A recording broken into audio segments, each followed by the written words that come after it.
એને માર્યો, જબરજસ્તી અહીં ઉપાડીને લઈ આવ્યા.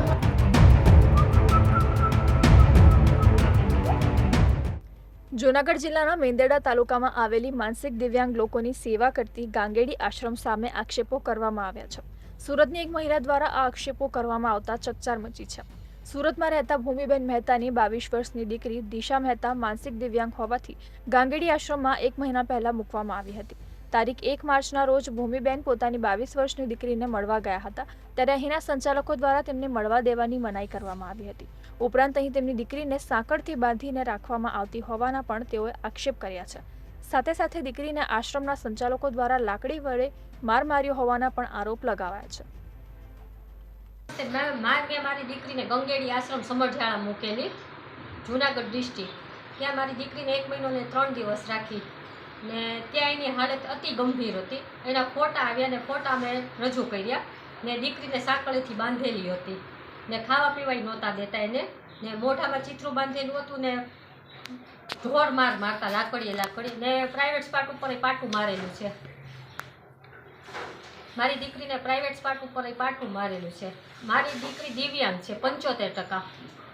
ને મેં એની સારી થવાની માટે ત્યાં મૂકી હતી ને ત્યાંના લોકોએ વ્યવસ્થિત જવાબ ન આપ્યો દીકરીને લેવા ગઈ માટે, ને દીકરીને બહુ જ ડેમેજ કરી છે, ઇન્જર્ડ કરી છે મારી છોકરીને. બીજી તરફ ગાંગેડી આશ્રમની રિયાલિટી ચેક દરમિયાન આશ્રમના સંચાલક દ્વારા આ તમામ બાબતોને પાયાવિહોણા ગણાવવામાં આવ્યા હતા.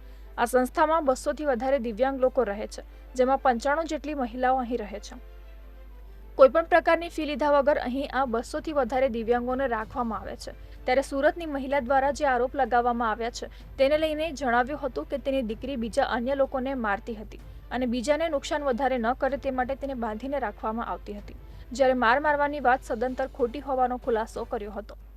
એ આક્ષેપો થયા છે એ તદ્દન ખોટા, કેમ કે એ લોકો મૂકી ગયા મહિનાથી પહેલા, તો એ છોકરી જે કલાડી હતી સમજી લો, સુરતથી ક્યારે મૂકવા આવ્યો હોય. એના મમ્મી જ ખુદ કહેતા હતા કે ભાઈ અમારી છોકરી જે તોફાન કરે છે, ગળી કે સોટી જાય બટકા બદલીને આવું કરે મારે છે, કે એમાં મૂકવા આવ્યા છે, મેં હા કંટાળી ગયા છે એનાથી.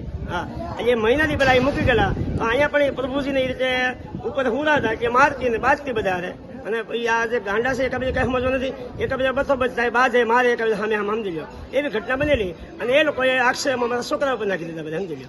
એ અમે શું છે રાતે એને બાંધેલી છે 2-3 ફેર. હું કામ બાંધી કે એ રાતે જો ઓલા લોકોને કોઈને વધારે કોઈ ઓલું કર્યું હોય હાલો તો પછી જવાબ તો અમારે દેવાના હાસા ખોટા સમજી લો. કોઈ પણ કાંઈ પણ ઘટના વધારે બની ગઈ હોય તો અમે શું જવાબ દઈએ હાલો પછી હાલો કોઈને ગળી કે સોટી ગઈ હોય અને કોઈને માની નાખ્યું હોય હા સમજી લો, તો પછી અમે શું નિર્ણયમાં લેવો.